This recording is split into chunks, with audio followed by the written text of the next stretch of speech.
12e homélie de saint Jean Chrysostome sur l'évangile de Jean. Premier chapitre, verset 14. Et nous avons vu sa gloire. Sa gloire, dis-je, comme du Fils unique du Père, étant plein de grâce et de vérité.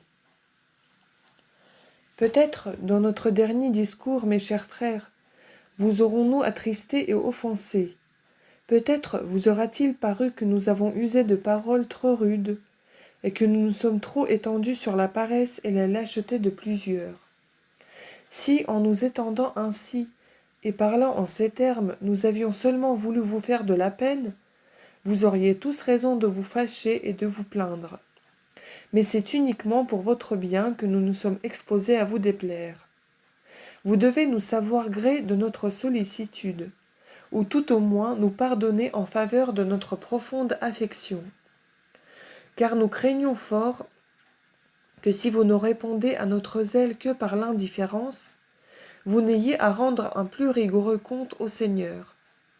Voilà précisément, mes frères, ce qui nous engage et nous oblige souvent à vous réveiller, à ranimer votre attention, de peur que vous ne perdiez un seul mot de ce que nous vous enseignons, car c'est pour vous le moyen de vivre en assurance en ce monde, et de vous présenter en l'autre avec confiance au tribunal de Jésus-Christ.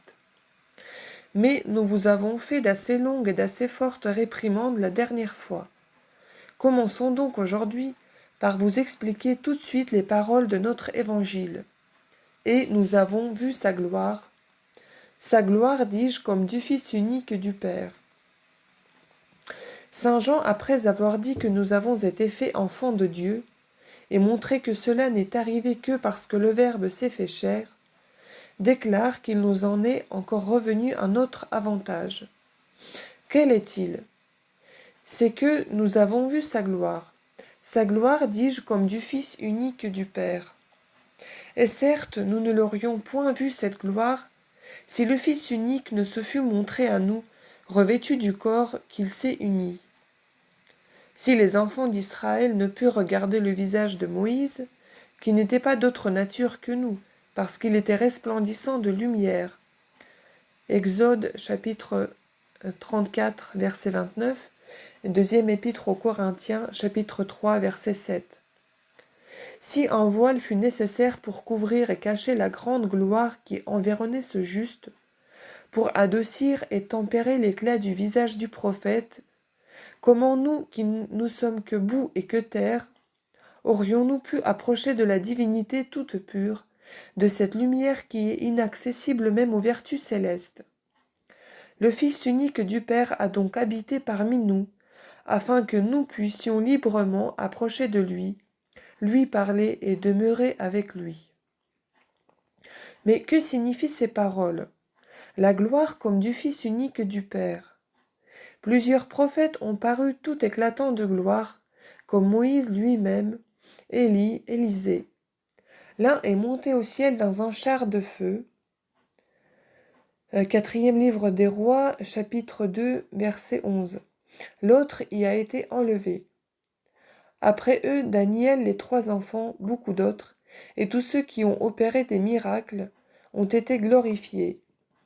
De même, les anges qui se sont fait voir aux hommes dans la lumière et la splendeur de leur nature, et non seulement les anges, mais aussi les chérubins et les séraphins, qui ont apparu aux prophètes, couverts d'une grande gloire. Mais l'évangéliste, écartant de nous toutes ces choses, élevons nos esprits au-dessus de la splendeur et de la gloire des créatures, et des autres serviteurs, nos compagnons, nous installe au comble même des biens et au centre de la gloire. Ce n'est pas la gloire d'un prophète, ni d'un ange, ni d'un archange, ni des vertus célestes, ni d'aucune autre créature, s'il en est, que nous avons vu, mais nous avons vu la gloire du Seigneur même, du Roi même, du vrai Fils unique même, de celui qui est le Seigneur de tous les hommes.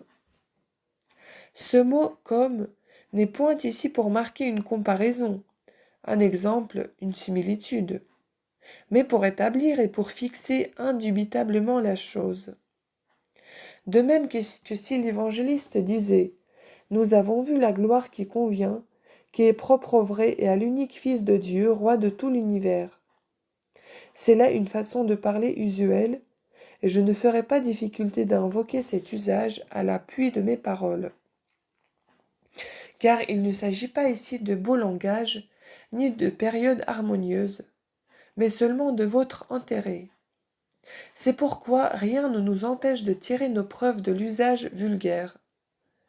Quel est donc cet usage? Vous allez l'apprendre. Des personnes ont vu un monarque dans toute sa pompe et sa magnificence. Il brille de toutes parts, il est tout couvert de pierres précieuses. S'il leur arrive de vouloir décrire à d'autres cette magnificence, cette pompe, ces ornements, cette gloire, ils peignent à leur manière, et comme ils peuvent, l'éclat de la pourpre, la grosseur des diamants, la blancheur des mules, l'or des harnais, le lustre des housses.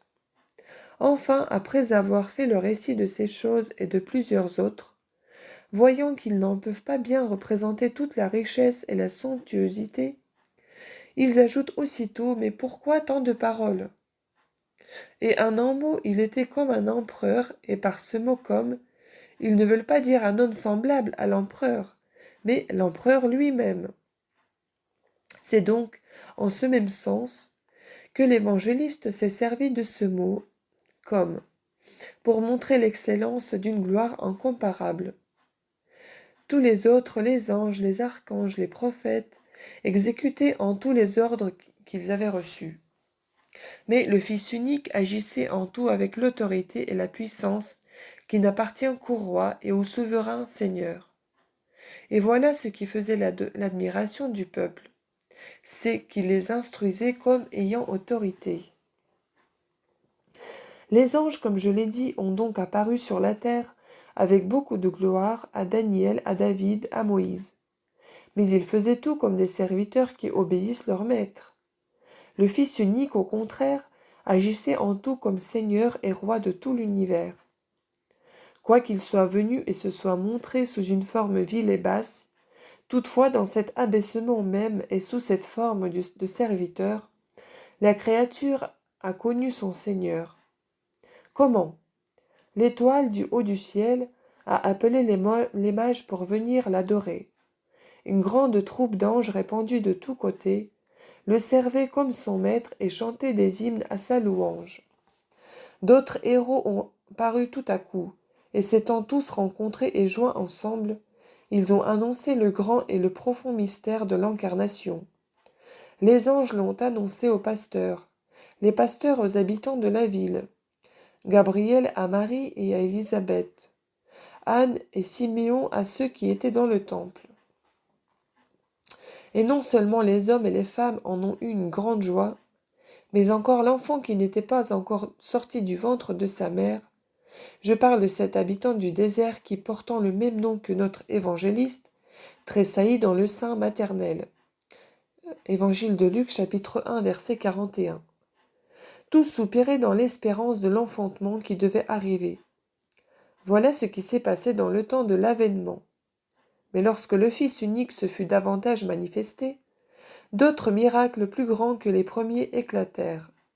Ce n'est plus une étoile, ni le ciel, ni les anges et les archanges, ni Gabriel et Michel, c'est Dieu le Père lui-même qui l'annonce du haut des cieux, et avec le Père le Saint-Esprit qui descend et demeure sur lui. Évangile de Matthieu, chapitre 3, verset 15, Évangile de Marc, chapitre 1, verset 10, deuxième épître de Pierre, chapitre 2, verset 27, etc. C'est donc avec vérité que Jean a dit « Nous avons vu sa gloire, dis-je, comme du Fils unique du Père. » Et en s'exprimant ainsi, il ne pense pas seulement à ces choses, mais encore à celles qui les ont suivies. Car les pasteurs, les veuves et les vieillards ne sont plus les seuls à nous l'annoncer. La voix des événements comme une trompette sonore retentit à son tour, et si haut que le son en parvient aussitôt jusqu'ici. Sa réputation, dit l'Écriture, s'est répandue par toute la Syrie. Évangile de Matthieu, chapitre 4, verset 24. Elle l'a fait connaître à tout le monde.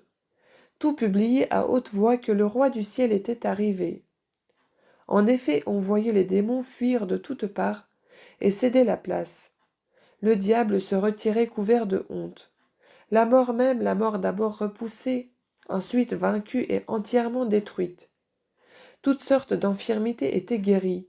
Les sépulcres renvoyaient les morts.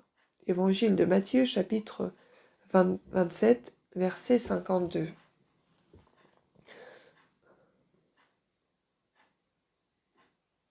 Les démons laissaient tranquilles les possédés, les maladies quittaient les malades.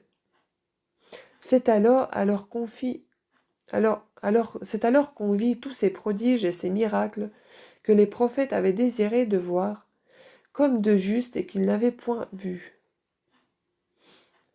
C'est alors qu'on a vu des yeux se former et recevoir la lumière.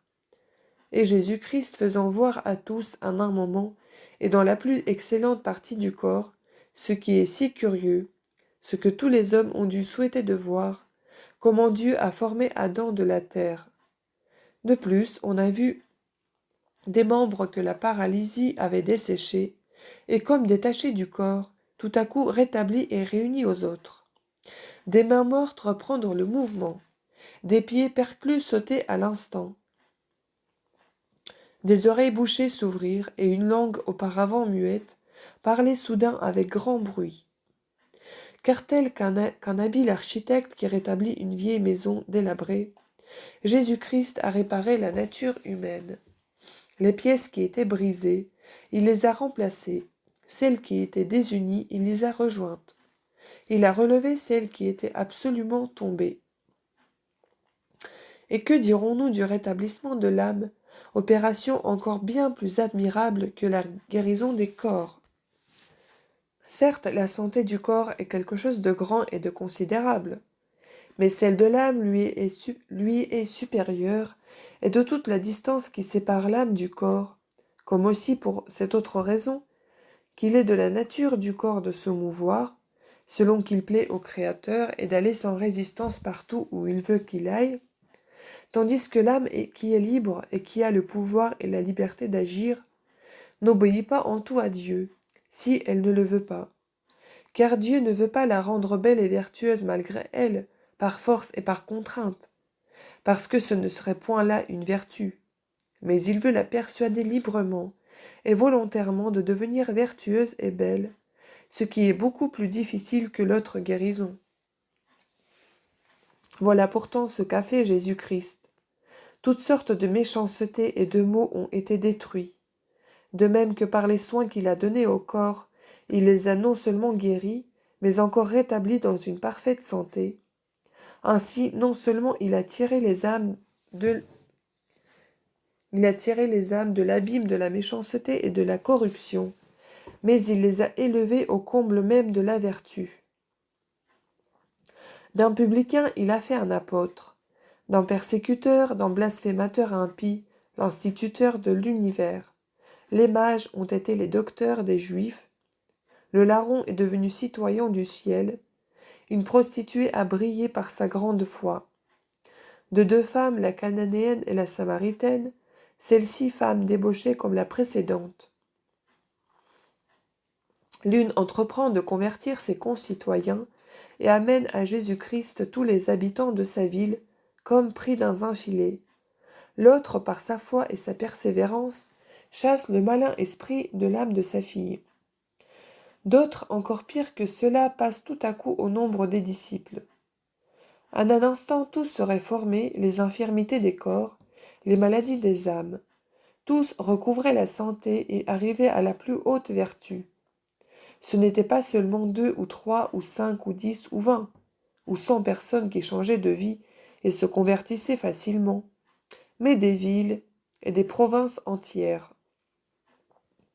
Et qui pourrait parler dignement de la sagesse et des préceptes, de la force et de la vertu des lois célestes, de l'excellence d'une morale tout angélique? Car tel est le genre de vie que Jésus-Christ a introduit ici-bas, telles sont les lois qu'il a établies et la morale qu'il a fondée, que ceux qui les suivent et s'y conforment deviennent aussitôt des anges et semblables à Dieu, autant que cela est possible à l'homme, quand bien même ils auraient été les plus méchants de tous les hommes. Voilà pourquoi l'évangéliste, rassemblant et se représentant tout à la fois tous les miracles que Jésus-Christ a opérés, soit dans les corps, soit dans les âmes, soit sur les éléments, et aussi les préceptes, ces dons mystérieux lui sont plus grands et plus sublimes que les cieux mêmes, les lois, la morale, la foi, l'espérance, les promesses des biens futurs, la passion. Voilà, dis-je, pourquoi l'évangéliste a fait tonner sa voix et prononcer ces admirables paroles qui renferment une sublime doctrine. Nous avons vu sa gloire, dis-je, comme du Fils unique du Père, étant plein de grâce et de vérité. Ce n'est pas seulement pour les miracles que nous l'admirons, mais nous l'admirons aussi dans sa passion et dans ses souffrances. Nous l'admirons attaché à une croix, flagellé, souffleté, couvert de crachats et dans les coups que lui ont donnés sur les joues ceux qui l'avaient comblé de bienfaits. Il est juste en effet d'appliquer aussi les paroles de saint Jean à ces choses qui paraissent ignominieuses, puisque Jésus-Christ lui-même a appelé tout cela gloire. En effet, ces choses ne sont pas seulement des marques et des témoignages de sa providence et de son amour, mais encore de sa toute-puissance, puisque c'est alors que la mort fut détruite, que la malédiction fut effacée, Épître aux Galates, chapitre 3, verset 13, que les démons furent confondus, qu'on triompha d'eux et que la cédule de nos péchés fut attachée à la croix. Épître aux Colossiens, chapitre 2, verset 14. De plus, comme ces miracles se faisaient invisiblement, il s'en fit quelques-uns visiblement, qui prouvaient que Jésus-Christ était le Fils unique de Dieu et le Seigneur de toute la nature. Son bienheureux corps était encore attaché à la croix, étant encore attaché à la croix, le soleil retira sa lumière et s'obscurcit. La terre trembla et fut couverte de ténèbres. Les sépulcres s'ouvrirent, les fondements de la terre furent ébranlés. Une multitude innombrable de morts sortit du tombeau, ressuscita et vint dans la ville. Évangile de Matthieu, chapitre 27, verset 51, et Évangile de Luc, chapitre 23, verset 44. Ensuite, cet autre mort, qui avait été cloué et crucifié, ressuscita, sans déranger les pierres de son sépulcre, sans en briser les sceaux. Et ayant rempli les 11 disciples d'un grand courage et d'une force invincible, il les envoya dans tout le monde pour être les médecins universels de la nature, pour réformer la vie des hommes, pour répandre partout la semence de la céleste doctrine, détruire la tyrannie des démons et faire connaître aux hommes les vrais, les ineffables biens, pour nous prêcher l'immortalité de l'âme, la vie éternelle du corps, des récompenses qui surpassent notre intelligence et qui n'auront point de fin. Le bienheureux évangéliste, repassant donc dans son esprit toutes ces choses et plusieurs autres, que sûrement il connaissait bien, mais qu'il n'a pas voulu écrire parce que le monde n'aurait pu les contenir. Car si, dit-il, on rapportait tout en détail, je ne crois pas que le monde entier pût contenir les livres qu'on en écrirait.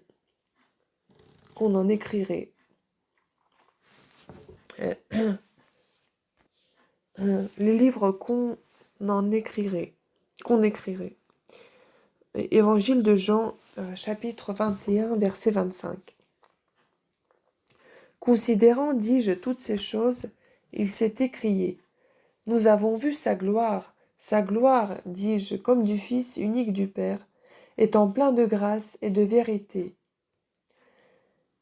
Il faut donc que ceux qui ont le bonheur de voir tant de merveilles, d'entendre une si belle doctrine, de recevoir de si grands dons, mènent une vie qui soit digne des dogmes, pour mériter de jouir des biens futurs. En effet, notre Seigneur Jésus-Christ est venu pour nous faire voir non seulement sa gloire terrestre, mais encore sa gloire céleste. Voilà pourquoi il a dit « Je désire que là où je suis, ceux que vous m'avez donnés, ils soient aussi avec moi, afin qu'ils contemplent ma gloire. » Évangile de Jean, chapitre 17, verset 24. Que si la gloire qu'il a eue sur la terre a été si brillante et si lumineuse, que penserons-nous, que dirons-nous de celle qu'il a dans le ciel?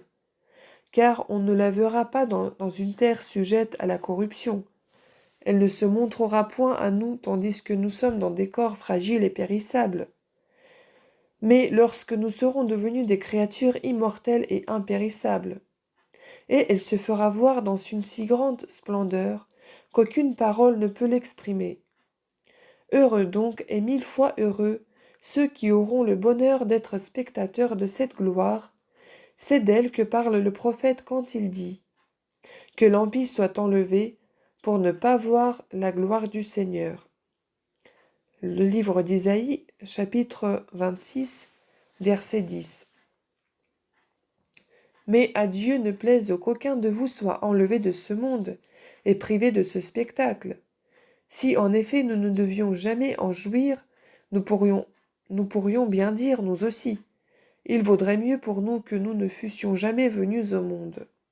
Évangile de Matthieu, chapitre 26, verset 24. Car pourquoi vivons-nous? Pourquoi respirons-nous? Que sommes-nous si nous sommes privés de la présence du Seigneur, si nous ne devons pas le voir? Si ceux qui ne voient pas la lumière du soleil mènent une vie plus malheureuse que la mort, que croyez-vous que souffrent ceux qui sont privés d'une si grande lumière? Ici, tout le malheur ne consiste que dans cette unique privation, mais là, il n'en est pas de même. Et pourtant, quand il n'y aurait que ce mal seul, le second supplice ne serait pas égal à l'autre. Il le surpasserait d'autant que le soleil de l'autre monde surpasse le nôtre. Mais il y a aussi un autre supplice à attendre. C'est que celui qui ne voit pas ce soleil ne sera pas seulement jeté dans les ténèbres, mais encore il sera brûlé éternellement. Éternellement il gémira, grincera des dents, et souffrira une infinité d'autres tortures. Ne méprisons donc point tellement notre salut, ne nous exposons point par la négligence et le relâchement d'un instant à être jetés dans le supplice éternel. Veillons au contraire, soyons sobres, travaillons, faisons tous nos efforts pour acquérir ces biens et échapper à ce fleuve de feu qui coule à grand bruit devant le terrible et redoutable tribunal. Celui qui y sera une fois tombé y demeurera éternellement. Personne ne pourra le retirer du supplice, ni son père, ni sa mère, ni son frère. Les prophètes nous le crient hautement. L'un dit « Le frère ne rachète point son frère. L'homme étranger le rachètera-t-il » Psaume 48, verset 7. Ézéchiel ajoute quelque chose de plus fort. « Si Noé, dit-il, et Job et Daniel sont en ce pays-là, ils n'en délivreront ni leurs fils ni leurs filles. » Le livre d'Ézéchiel, chapitre 14, verset 16. Là, une seule chose peut nous aider et nous protéger, ce sont nos bonnes œuvres. Celui qui en sera dénué ne pourra se délivrer par aucune autre voie. C'est pourquoi pensons continuellement à ces vérités.